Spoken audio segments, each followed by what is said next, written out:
in that, the biggest commentary is President Donald Trump saying that Indian Prime Minister Narendra Modi has assured him that India will stop buying Russian oil, a major shift in global energy trade, wherein Trump said he plans to pressure China next as part of his push to cut Moscow's energy revenues and force peace talks over Ukraine.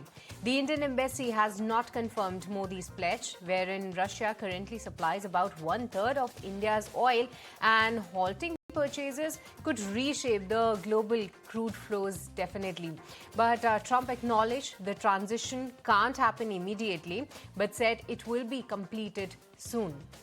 All right, so that's some key commentary. We have a great relationship. No, we were not happy with him buying oil from Russia, because that lets Russia continue on with this ridiculous war where they've lost 1.5 million people, by the way. Russia's lost 1.5 million people, soldiers mostly.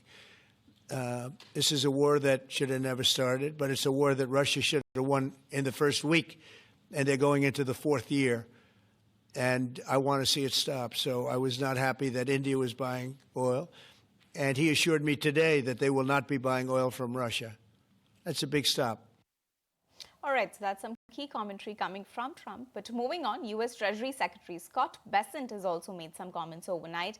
He has said that the U.S. will not soften its stance towards China, despite sharp stock market swings that we have been seeing, over this week. Speaking at a forum, he dismissed claims that Washington's resolve could falter amid market turmoil. Besant also criticized a report that suggests that Beijing believes the U.S. economy can't withstand a long trade conflict, calling the story terrible and the CCP dictation. All right, but in some of the other stories, wherein China's top leaders will meet next week to draft the nation's next 5-year plan, a roadmap shaping the growth technology and climate policy through 2030 and beyond. The session comes as Beijing faces slowing growth and rising pressure from Washington, wherein key areas include homegrown semiconductor, AI adoption, humanoid robots, as well as emission cuts. All right, let's shift focus to some macro developments that we have been tracking. Now, Federal Reserve Governor Stephen Moran said that renewed US-China trade tensions strengthen the case for a swift and deeper interest rate cut in the US. Speaking at a forum, Moran cited risks from China's rare earth restrictions and Trump's threat of 100% tariffs as well. He warned that restrictive policy leaves that economy vulnerable to shocks and pushed for an additional 1.25 percentage points in cuts beyond September's move. The Fed's next meeting is on October 28th and 29th, where another reduction is widely expected, but let's see how that pans out. But an Indian team is currently in the US for the trade talks. Now, remember, India is engaged with the US to reach a deal when talks are likely to address the additional 25% tariffs issue. That's right. An Indian team is currently in the United States for talks, and India is engaged with the United States.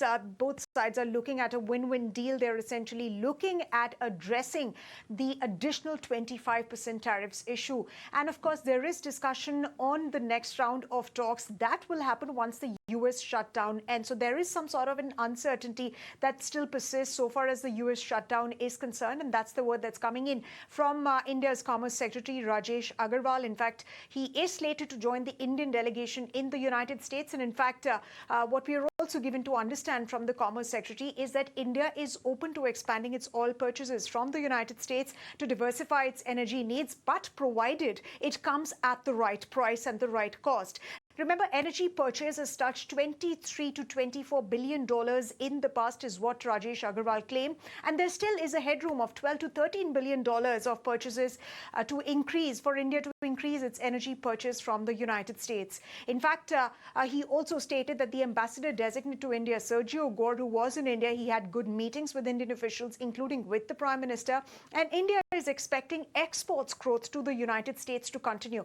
Now, that commentary from Rajesh Agarwal comes on the backdrop of the monthly trade data that comes in. And over the past couple of months, that data shows that exports to the United States have consistently increased. That given the fact that both sides have been engaged on trade talks. There's also been an additional 25% tariff penalty on India from the United States. However, India is anticipating and expecting that exports growth to the United States will continue. Now, as far as tariffs impact is concerned, well, 45% of exports to the United States, they remain outside the tariffs, or they get the most favored nation status. And that part of the industry that's not facing tariffs is essentially growing. But overall, to understand what the impact largely is going to be on various industries, well, that will start reflecting from September to October onwards. Remember, all of these developments are coming in, and Rajesh Agarwal is to be in the United States after Commerce Minister Piyush Goyal held talks with US officials in the month of September. And in fact, a Commerce Ministry readout stated that those talks were constructive around the contours of the trade deal. All right, thank you, Sumita.